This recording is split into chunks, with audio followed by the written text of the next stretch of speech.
السلام عليكم ورحمة الله وبركاته. الشمار كفوني خبجمتو تبدا وتو تخينيا كم جرتن نجي عايزين نجتا الراس دي بنير فنج جرقا فيديو حاريان فيديو نياتاتين دي بي ازرقا رانتنا كيسيني تتلو abdii guddaan qaba nyaata fataraaf ta'uu kaniraataaf ta'uu yeroo feetanitti ka godhachuu dandeessaniin qabadda isinii dhufee nu waliin tura. Wanni nu feesisu gaa daqiiqaa nu feesisa. daqiiqaatti aanee immoo soogidda beeking powder fi irshoo yookaan immoo yeast jaaniin sani kaamiraa jechuudha. Kaamiraa nu feesisaa jechuudha. Saayizii wanti hanginiin ani itti fayyadame immoo daqiiqaa kubbaayyaa 3 fi cinaa waan gahuun itti fayyadame. Sukkara xiqqishoo sitti godheetiin jira. Beeking powder immoo maankaa malaaqaa gimmaasha hangeenya xiqqoon itti godhe, kaamiraas xiqqishumaan itti godhe baay'ee miti. Soogiddaan itti godhadhe, sukkara xiqqishoon itti godhadhe. Eegas booda gaaniin jiisee akkuma mulawwaa jiisanittiin jiisee wanni tallee itti godhadheetiin ture macarrashaa irratti maali habusuddaa yookaan immoo maali xuquraazmuudii jechuudha. Xuquraazmuudiin itti godhadhee ture. Akkasiin isiniin jaaganannu isinitti tola xuquraazmuudii keessaa hambisuu dandeessanii garuu ammoo urgaa isaatiifis faayidaa waan qabu jecha ammallee yoo itti fayyadamtan bareedaadha. Isiniin ja'a akkuma argitan gaa likkitti eegaaniin daqiiqaa 10 hanga 15 jidduu likkitti jiisee booda qooshaan teenya akkana fakkaatti. Yeroo muraasaaf hanga daqiiqaa 7 hanga 10 jidduu akka taa'uun godhee xiqqishoo teessiseetiin hanga daqiiqaa 10 almost hanguma daqiiqaa 10 yoo jenne teessiseetiin eegas booda gaa shunkurtaa timaatiin akkana ciradhee ture. Soogiddaan itti godhadhe. Eegas booda killeen itti naqadha gaa macarrashaara ni argitanii. Black pepper yoo qabaattan yookaan hawaajuma feetan irraa ho'a qabdan xiqqishoo itti godhatanii sumaatii miti immoo bareecha. Akkasii eegas booda gaa akkuma mulawwaa gizee gootanitti gootan. Garaagarummaan isaa immoo mulawwaa kaamiraa fi beeking powder ittiin fayyadamnu. Kun immoo gizee akkana gootan immoo akka lallaaffatu godha. Lallaaffatee akka daabboo fakkaata.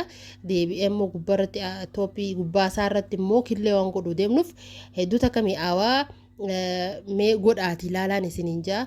Kunoo akkuma mulawwaahittiin saliixa jidduutti dibee lawwaahachuu jira.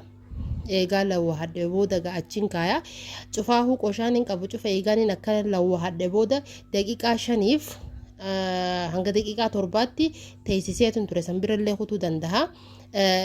Yoo teessistan humaan ta'u qooshaan teessan waan kaamiraas tahee beeking powderiis baay'ee waan ittiin godhiniif jecha humaan ta'uu saniifuu daqiiqaa 5 hanga daqiiqaa 17 teessisaa eega akkana gootan booda. Eegas booda gaa kunoo ammallee akkasumattiin lawwaahachuu jira. Maruttiin jira. Eegaan akkasitti mare booda nin kaayadha gaa akkuma reefu je'ee akkasiin isiniin jaa. Warroonni chaanala kanaaf haarawaa taatan chaanala kana subscribe godhuun maatii chaanala kanaa taha. Like godhaa. Like godhuun immoo waan isin goddoon qabu, subscribe illee waan isin goddoon hin qabu. Sakandii muraasa isinirraa fudhata. Akkasuma laayikis godhaa, komentii gaggaarii nu jajjabeessitu nuuf jala barreessaan isiniin jaa. Eegaan akkasitti kaayadhe booda gaa daqiiqaa muraasa eegaan teessiseen kunoo akkanattiin lawwaahachuu deema. Kalaasammaa olii qibaabarra kaayadheetiin godhuu deema waan ta'eef akkanattiin baxxifadha.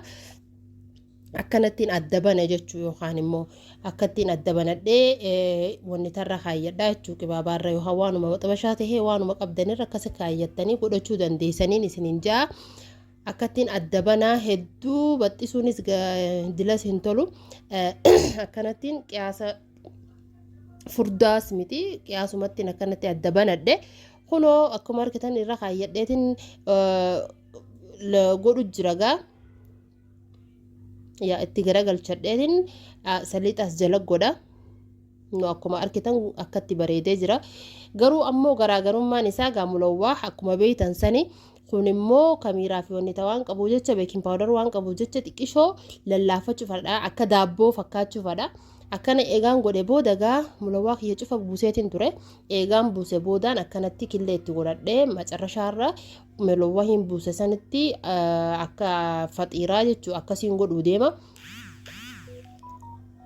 kunoo akkattiin irra kaayyadhee hanga timaatimii fi shunkurtaa fi killeen wal bilchaattu jalaa xiqqeessee istoofa yoo qabaattan yookaan wanni tarratti hasalarra godhachuu jiraatan waanuma qabdan irratti xiqqisho jalaa xiqqeeffachuun gaariidha ibidda keessan akkanattiin jalaa xiqqeessee kunoo akka bilchaatee ture achi kaayyadhee akkasumattiin kalamadaatis hanguma godhe cufaa akkanattiin godhadhee ture.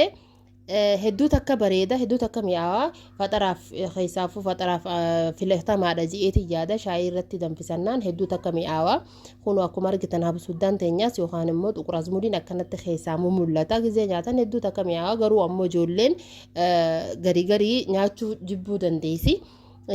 Saniifuu daayitanii yoo itti gootanii sumaatii miti yoo irraa dhiiftanii sumaatii miti garaagarummaan qabu saniifuu akkanattiin godhee bilchaatee jira irraa buusee salliixa kiyya jala godha salliixa immoo wanni hin jala godhuuf akkan irraa ittiin qabne saniifin jalatti goggodhaa eegaan irraa fuudhe booda kunoo akkanatti afuraffaatis godhachuu jirra.